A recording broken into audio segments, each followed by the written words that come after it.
حضرت انس بن مالک رضی اللہ تعالیٰ فرماتے ہیں کہ ہم نبی کریم علیہ الصلوۃ والسلام کے ساتھ ایک حلقہ میں بیٹھے ہوئے تھے۔ ایک آدمی نماز پڑھ رہا تھا،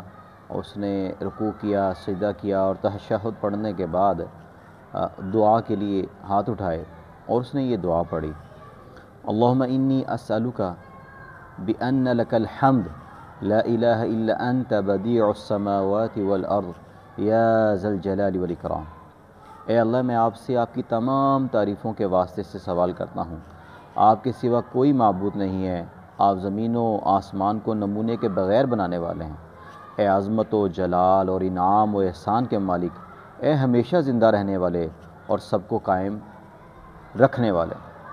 نبی کریم علیہ الصلوۃ والسلام جب یہ سنا تو آپ نے فرمایا کہ اس شخص نے اللہ تعالیٰ کے اسم اعظم کے ساتھ دعا کی ہے، وہ اسم اعظم کے جس کے واسطے سے جب بھی کوئی دعا کی جاتی ہے تو اللہ تعالیٰ اسے قبول کرتا ہے، اور جب بھی سوال کیا جاتا ہے تو اللہ تعالیٰ سوال کو پورا کرتا ہے۔